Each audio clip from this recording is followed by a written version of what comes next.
तेरे सर को तेरे संविधान से मिला है, ये मान व सम्मान भी मुझे तेरे संविधान से मिला है। औरों को मिला होगा सब कुछ मुकद्दर से, लेकिन मुझे तो मुकद्दर भी बाबा तेरे संविधान से मिला है। मंच पर विराजमान सभी आज के मुख्य अतिथि, सभा में उपस्थित पितातुल्य बुजुर्गों, माता शक्ति, नौजवान साथियों और प्यारे बच्चों, आप सभी को मेरी तरफ से बाबा साहब की 134वीं जयंती की ढेर सारी शुभकामनाएं। साथियों, बाबा साहब के बारे में मेरे से पहले बहुत सारे वक्ताओं ने बहुत अच्छे तरीके से आपको बहुत कुछ समझा चुके हैं और आप सभी को पता भी है। समय का अभाव है, इसलिए मैं थोड़ा ही समय लूंगा, लेकिन मैं आपको एक ही बात कहना चाहूँगा कि साथियों, बाबा साहब की जयंती आज हमने मना ली। साल में एक बार हमने जयंती मनाई, समर्पित किए। क्या इससे हमारा काम हो गया? जो बाबा साहब का मिशन था, क्या इससे बाबा साहब का मिशन पूरा हो जाएगा? हम पूरे साल सोए रहे और आज एक दिन जाकर बाबा साहब को पुष्प अर्पित किए और हम फ्री हो गए।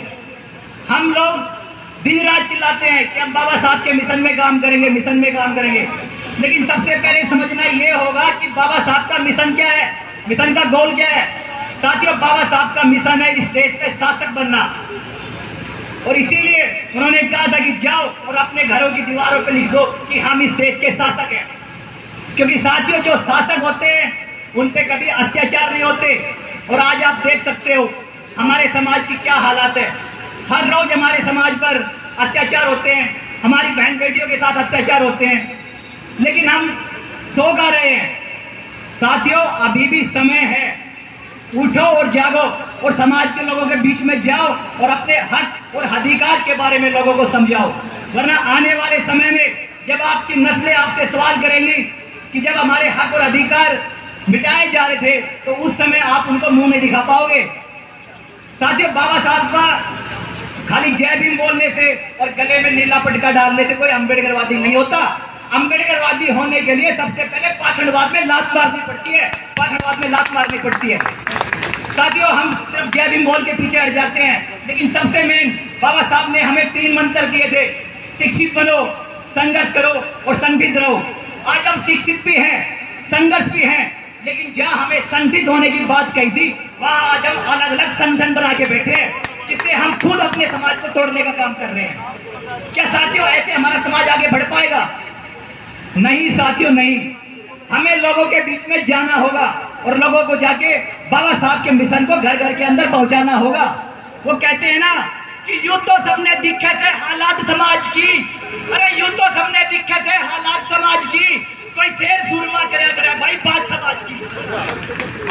साथियों, बाबा साहब के मिशन को आगे बढ़ाओ और सबसे मेन बात मैं यही कहूंगा, चाहे आप आधी रोटी कम खाओ, अगर आप बाबा साहब को अपने बच्चों के जीवन में उनके विचार लाना चाहते हो तो सबसे मेन चीज है शिक्षा। आधी रोटी कम खाओ, लेकिन अपने बच्चों को अच्छी से अच्छी शिक्षा देने का काम करो, तब कहीं जाके हमारे जीवन में आगे चल के सुधार होगा।